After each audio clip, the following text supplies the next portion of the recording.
Class on growth and development. We have taken this before. Yes. So I did not change anything. Even the slides are the same. Okay? Why? Because the topic is the same. Ovarian and menstrual cycle. So the ovarian menstrual cycle we did not change. Right? They are the same. So it's going to be the same. So we will today instead of taking a lecture, we will make it like a discussion. Most of the things you already know, and it's a pretty simple topic, not at all very difficult. There are 2-3 things which you should basically focus on. The hormones, isn't it? Yes. Where are they coming from? Yes. So there is a hypothalamo pituitary gonadal axis, isn't it? Hypothalamo pituitary gonadal axis. So 3 things are there: the hypothalamus, the pituitary, and the gonads. The gonads in this case, the ovary. Right? Yes. Gonad basically is a combined term for male and female. So in male's testis, in female's ovary. So you have to know pituitary hormones, you have to know hypothalamic hormones, and you have to know the ovarian hormones. Okay? Correct. If you know these hormones and how they are affecting, then you can very easily describe the menstrual cycle. Okay? So if we see the objectives are very simple again, only 2 objectives, out of which first one is just definition of terms like menarche, menstruation, menopause, eumenorrhea, amenorrhea, menorrhagia, okay, all these things. And second is the hormonal interplay. Interplay means how the hormones, they are interacting with each other to cause the cyclical changes in the female. Cyclical changes, why? Because every month the whole cycle repeats itself. Is it?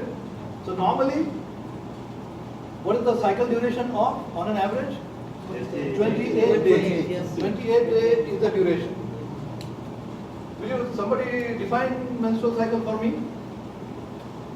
Menstrual cycle. Yes, a 28-day cyclical phenomena, okay, leading to shedding of the endometrium, causing bleeding or appearance of menses in a female belonging to the reproductive age group. This is a complete definition, isn't it? Because female is below reproductive age group and above reproductive age group. What is the reproductive age of the female? From 15 to on an average, maybe 12, even you can say, or 15, 12 to 15, up to 45 to 50, maybe as less as 41, maybe as high as 55, maybe, lekin rarely. So on an average, about 15 to 45, isn't it? The reproductive age of the female. So during this age, she will have every month a cycle. Menstruation or menses is the actual bleeding itself. And this resultant bleeding that is happening in her is basically the result of 2 phenomena which are occurring in her body. One in the ovaries and another in the uterine endometrium. So there are 2 things. Do both these things together, they are called as the menstrual cycle. But for our purpose, for our understanding, for our study, we will divide them into, we will study them together, but still divisible into ovarian and uterine. Okay? Ovarian and uterine cycles. They are closely running together under the influence of hormones, resulting in menses, which is called as the menstrual. Now, if it is 28-day cycle, the first day for our study, we take it as the day of appearance of blood, appearance or beginning of menses. That is the first day of the cycle. Okay? So the first day is the appearance of blood or beginning of the her period. Usually, menses last for how many days? 7, 5. Again there is a range. Isn't it? So it is about on an average 5 days. you can say. But it can be as low as 2 days and as high as 6, 7, 8, 9 days. But according to the Islamic law, up to 15 days is also maybe. Okay, 15 I think in Sharia. But scientifically speaking, it says about 9 to 10 days. Okay, so as low as 2 days, as high as 9 to 10 days. On an average, around 5 days. So that is the duration of menses out of the 28 days. Right? After that, now what is menses itself? Where does the blood come from? I am just keeping on talking without going here. Because once we clear the whole concept, we can very quickly, within minutes, go through the slides. You already know this. Yes. So let's keep it as a discussion. So, once the menses they appear because of what? What is happening actually in our endometrium? Shedding of the endometrium. Shedding means what? Breaking. Isn't it? It breaks up. The endometrium, it breaks up, and because of the breakup, there are different enzymes, there are different substances. Like one of the substances that comes to the mind is plasmin. What is plasmin? Plasmin, its presence will prevent blood from clotting. Blood from clotting. So plasmin is also there. Another substance that comes to the mind is inhibin. Okay, inhibin. Inhibin is a substance which basically, because of its presence, it will inhibit some hormone. Which hormone? FSH, follicular stimulating hormone. Coming from where? From the pituitary. So inhibin is not there now, or inhibin is opposite of plasmin. So plasmin is there, and it causes prevention of blood clotting. Inhibin is not there. Okay, so FSH is not affected. Yes. Okay, plasmin, along with the breaking up of the endometrium together, which will cause removing of the entire endometrial structure. Okay, and will cause it to flow out of the body. Flow out of it. This is menses, right? Once the endometrium is now removed, what is remaining behind is a very thin layer of endometrium. Very thin, basal. Isn't it? Basal. Yes. Now, for the next cycle, it will restart again.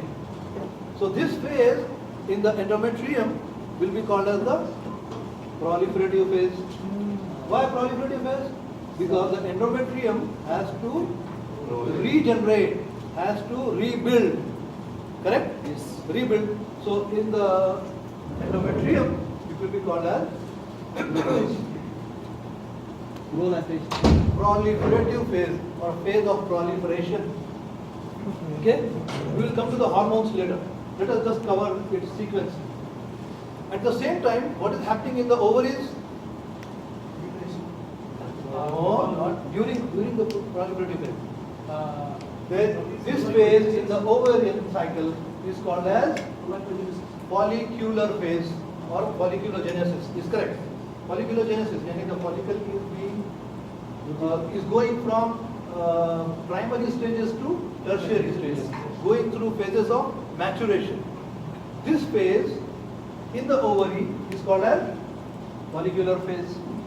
So follicular phase begins from day 1 of menstrual cycle, okay, until the day of ovulation. With me? Yes. At the same time, there is phase of proliferation in the uterus. This phase of proliferation begins on an average from the 5th day of a normal menstrual cycle. If we are sticking to 5 days of menses, for example. So she has finished 5 days. So from the 5th day, the proliferation will start. Okay? So in the uterus, you can divide the phase before ovulation into 2. Day 1 to day 5, menses. Day 5 to day 14, proliferative phase. Then on 14th day, ovulation. So it's not a phase, it's an event. It's an event. It's not called as a phase. Ovulation itself. Okay? So that is falling on the 14th day. After the 14th day, let's go to the ovaries again. In the ovaries, this phase from 14th to 28th day is called as, anyone? Luteal phase. Luteal phase. Okay? Why it is called as luteal phase? Because after ovulation, what remains behind is the corpus luteum. Yes. What is remaining behind? Corpus luteum. Corpus luteum. I am right in closing the door, isn't it? I should close it after 10 minutes or 15 minutes because it keeps on disturbing and breaking the sequence. Now I will lock it. No. Somebody remove the key because I locked it last time. Huh? Okay. We have other means of locking it. Anyway, I'm not being strict. The thing is, for you, for I, myself to change the behavior, some consequence should be there. If I don't take any action, you will come at 11:30. Who is losing? You are losing. I am being disturbed. Everyone is being disturbed. I'm not strict by nature. You know me by now. I'm not strict. But you have to do certain things even though you don't like it. Anyway. So, luteal phase. Luteal phase from after ovulation, you can say 14th day or 15th day up to the 28th day in the ovary. Luteal phase is so called as because of the presence of corpus luteum, which is there after the tertiary follicle expels its ovum. What remains behind is called as the corpus luteum.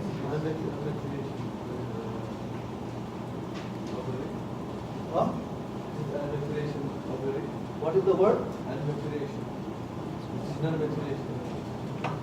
Don't know that word. Imagination. Immature.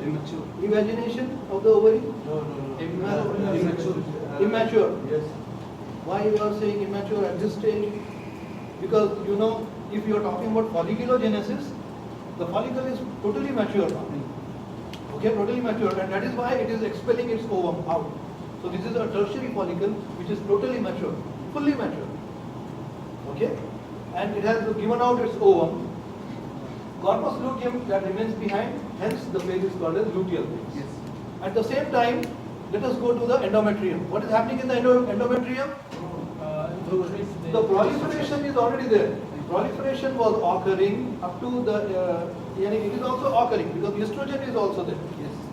So proliferation is occurring because of estrogen levels. Okay? Because of estrogen. Now, after ovulation, what remains behind is the corpus luteum, and corpus luteum is the structure which is primarily responsible for secreting larger and larger quantities of progesterone. Yes. So under the effect of progesterone, this endometrium, which is now thick, proliferated, is undergoing changes, and it becomes even more thick and glandular and becomes secretory. You know, it starts to secrete its secretions, fluid. This phase in the endometrium is called as secretory phase. Clear? Yes. So you have a picture in your mind now? The picture is, okay, I will give you the picture. Let us go to the picture directly. Because all these things you know already. Yes. And whatever we are discussing, we will come back to it, come back to that slide. So, this is the sequence of events. Okay? Day 1. Day 1. What is here? What is this? Can you tell me? Endometrium. Thickened endometrium. Thickened endometrium. Look at the thickness. Here and here. It's almost the same. Yes. Yes? Yes. Now, what is happening is, this endometrium is breaking up. It breaks up and it is flowing out of the body. So there is fall in the endometrium, thickness, isn't it? And this is menstrual flow and menses from day 1 to day 5. And look at the day 5. The basal level of the endometrium is remaining at day 5. Clear? Now what happens is, and you can look here also what is going on in the ovary. In the ovary, this is the follicular phase. So follicular phase from day 1 to day 14, follicular phase of the ovary. What about the uterine phases? So ovarian phases, the uterine phases. What about the uterine phases? Day 1 to day 5, menstrual phase, you can say, menses. And from day 5 to day 14, you can say proliferative phase. So look at the proliferation. This proliferation is occurring under the effect of estrogen. Estrogen. On the 14th day, you see there is ovulation. Ovulation is occurring under the influence of LH, luteinizing hormone. Okay, actually it is called as LH surge. Yes. Remember that term. LH surge. S-U-R-G-E. Surge means sudden increase. Sudden, to increase suddenly. Okay, LH surge. So LH surge is necessary, lazim for ovulation to occur. If there is no LH surge, no ovulation. That is 14th day. Now from here to here, there is the secretory phase in the endometrium and the luteal phase in the ovary. Secretory changes in the endometrium are because of the progesterone that is coming from the corpus luteum. Corpus luteum. Let us go here. In this diagram, you can understand hormonal interplay along with ovarian and menstrual cycles. Hormonal interplay. What is the hormonal interplay? These are hormones coming from the anterior pituitary.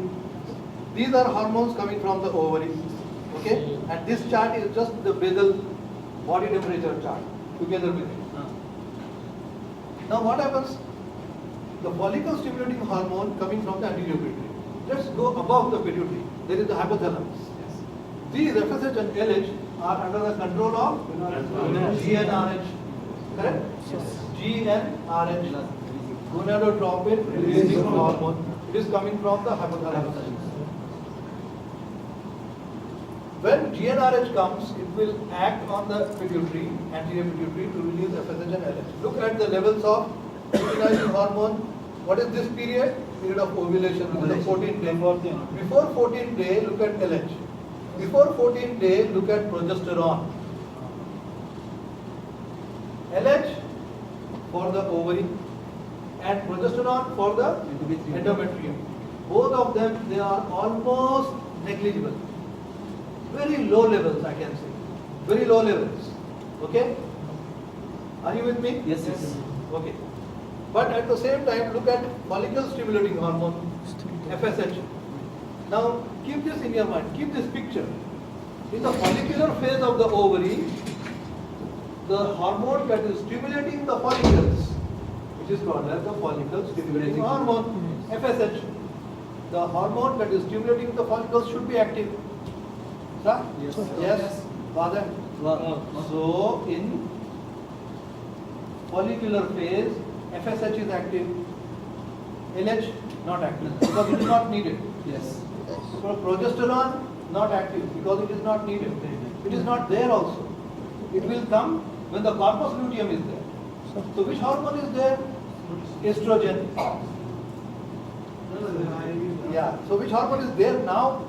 In this phase, in the phase before ovulation, FSH for the ovary and estrogen for the endometrium. FSH will cause follicular maturation, follicular genesis. It will cause the primordial follicles to mature and become tertiary follicle. Okay, going up to the 14th day. Similarly, in the endometrium, proliferative changes are occurring. The endometrium is becoming thicker and thicker under the effect of estrogen. From where?